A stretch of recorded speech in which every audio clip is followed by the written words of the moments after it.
Ian, welcome to Motherwell. What challenges lie ahead for you then here? Well, first of all, let's try and stay in the SPL.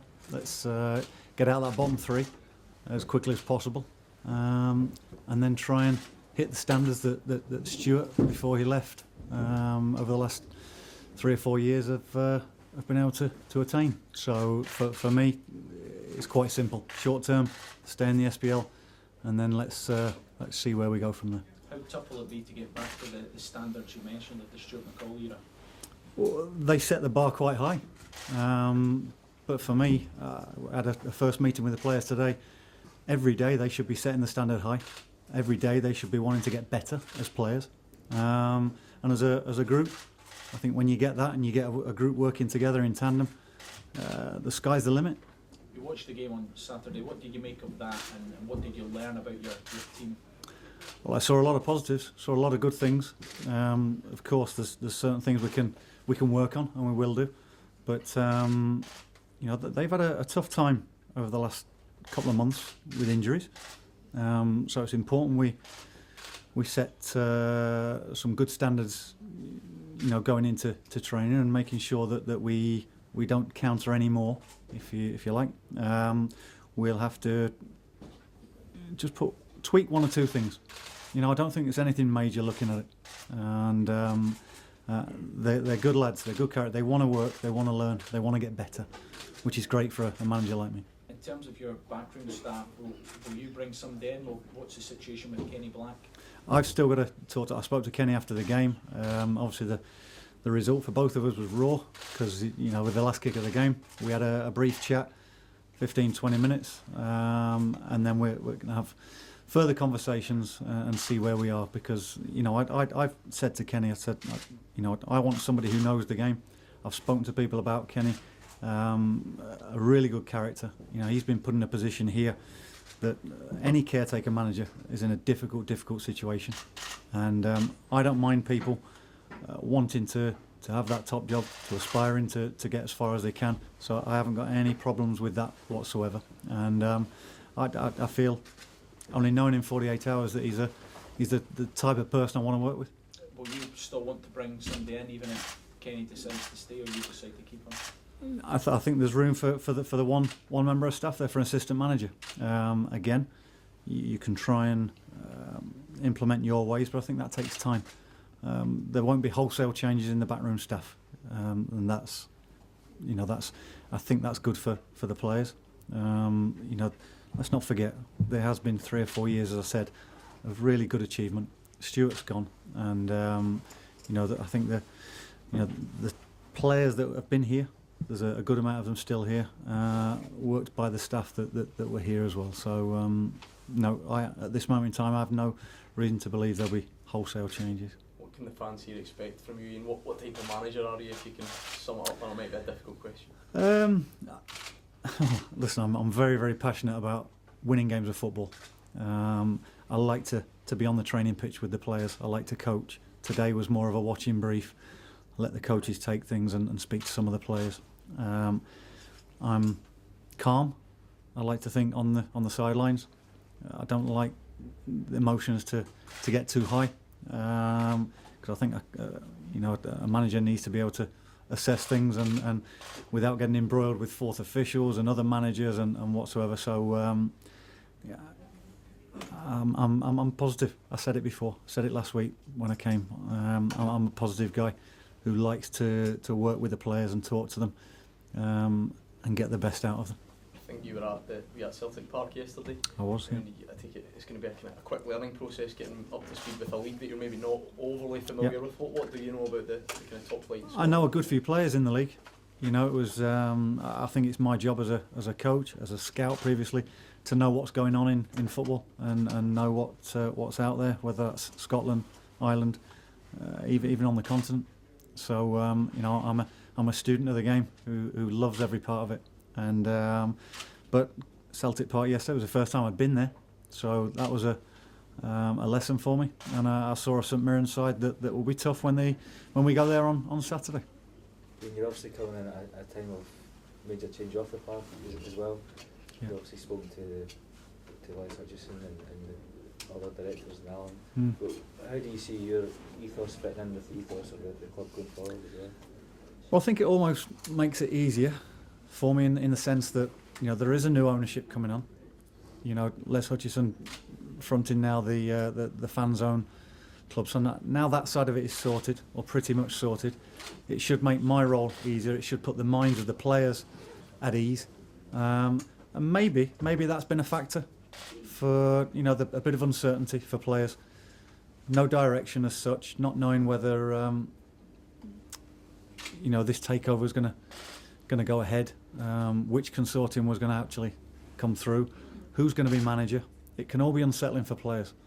I don't want to give them excuses, but having been a player and been in that situation and been at clubs when there's been administration and that sort of thing, it's unsettling. Those with families, you know you've got to be able to provide, and you know, all that can go through a mind of a player and affect them when they go onto the pitch. Ian, have you been given an indication of what kind of budget you'll have to work with Motherwell? I have, and I'll keep that private. But you know, every manager wants to put his stamp on things, his style. But again, coming in, assessing the players, we've got to hit the ground running. And if there are tweaks, little changes to be made, little fresheners, if you like, it gives me a couple of weeks before January arrives. But if you're looking to see if there's going to be millions to spend and invest, I don't think that's going to be the story. Do you have an idea of, I know it's very early days, do you have an idea of what type of players you might want to bring into Motherwell? Well, I've explained to the boys what type of characters I want. Hard-working, people who want to improve, people who want to get better. That includes your Keith Lasleys at 35, Steve McManus, the older players. I want them to get better, and they will. They're the right type of character. I want the older ones to be able to work alongside younger ones and be role models. I want them to express themselves. They're going to make mistakes. I said it the other day. They're going to make mistakes. How do you deal with that disappointment of making a mistake? So hard-working and organised. As a manager, you said, what type of manager am I? I want players to know their jobs, their roles and responsibilities, and that they go onto the park being organised. What is it about this club that makes you think that, you know, this is a relationship that can work? Well, again, it's you know, when you get interviewed for a job, I think it's my role to go in and almost interview the prospective employer as well. And for me, it was important that it was a club that felt as though they wanted to get to the next level. They want to get better. Having spoken to the people involved in that, I was put at ease straight away. You know, it's a club that's got a good tradition, and you know, a tradition of bringing young players through, producing their own in the past. I want to do that. I want to carry on with what you know, Scott. I want to support Scott Leach, Jonathan Johansson, in the development of young players. Give them a chance. If they're good enough, they'll get the chance here, and make strides with a club that again is well supported. It's a community club, and I've been used to working in those types of clubs. And when you get the recipe of fans being a part of the club, players intermingling within the community, it's quite powerful, and it can take you quite a way.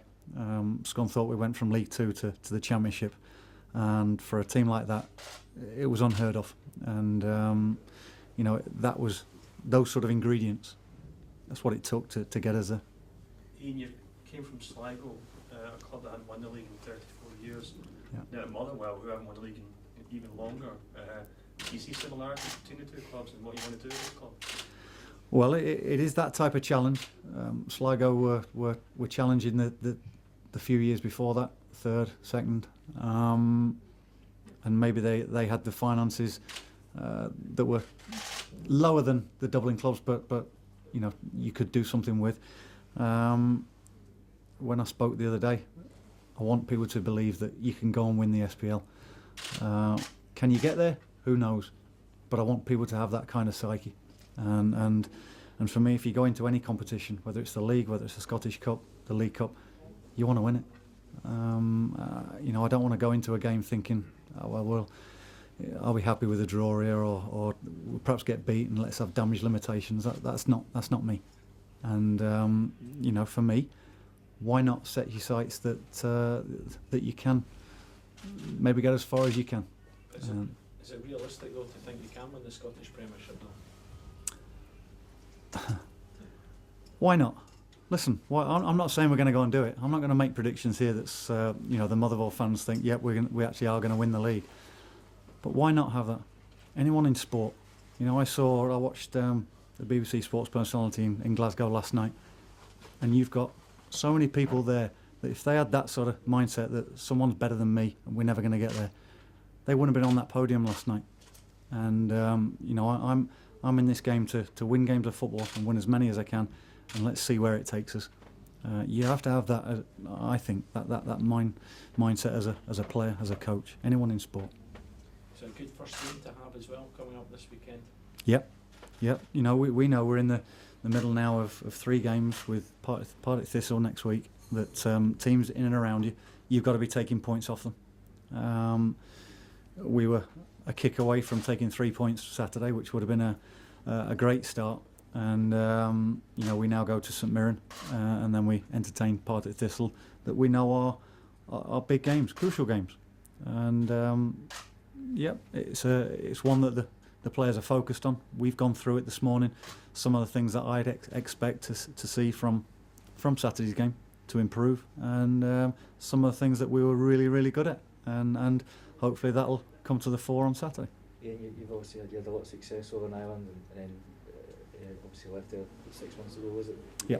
A lot of managers say that in the time that they don't have a job, they get a chance to reflect and see where they can do things better, and maybe learn more. How have you used the last few months?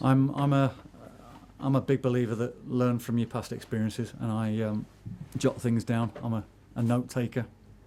There's certainly things that I can improve on and get better on, and that hopefully this next job will allow me to implement that. I've watched a lot of games of football. When you are out of work, for me, it's the only time really. As a coach and a manager, you get to see a certain amount, but not as much as you'd like. So I've been watching 4 or 5 games a week at different levels, for Huddersfield on a scouting role, but also when they didn't need me to go out on a night, I was going out as well. And my database of players is greater, and I also go and watch people work. So I was lucky enough to be invited to watch certain people do their work, and some good people, and that's benefited me. Were the sort of places you went to learn? I went to Forest with Stuart Pearce. I went to Leicester with Nigel Pearson. Reading with Nigel Adkins. They're generally good people. I watched England train at St George's Park, and not just the main group, but the under 21s and 20s with Gareth Southgate and Adi Boothroyd, and it was just watching how different people work, and you learn. It's how you learn. Do you know anybody in Scotland well that you got in touch with to talk about this club? I did a few people, yeah, I did. The first phone call I made was Stuart. Didn't know Stuart, but we've got mutual friends. But it was important for me to do my research on this football club, and just pick his brains and his thoughts on things, which was great. And I was pleased that I think he was honest and open, but his thoughts won't sway me when I come in and make decisions here. But amongst other people, yeah. Ian, you mentioned the database of players that you've kind of racked up over the years and the job. Do you think that aspect of you as a manager is what maybe made you so appealing to Motherwell? The ability to find these gems in different markets? Well, it was something that came up in the interview process, and I've been lucky enough to say been involved with a club that has managed to bring players in for very little and sell them, and hopefully you can do the same again. It doesn't happen at every club. It doesn't happen with every player, but the greater knowledge that you've got of a player, and not just what he does out on the park, but his makeup, his personality, his character, how will he integrate with the group. I'm willing to take a lesser player, if you like, but if I know he'll gel with the group and enhance something, then that's the sort you're after.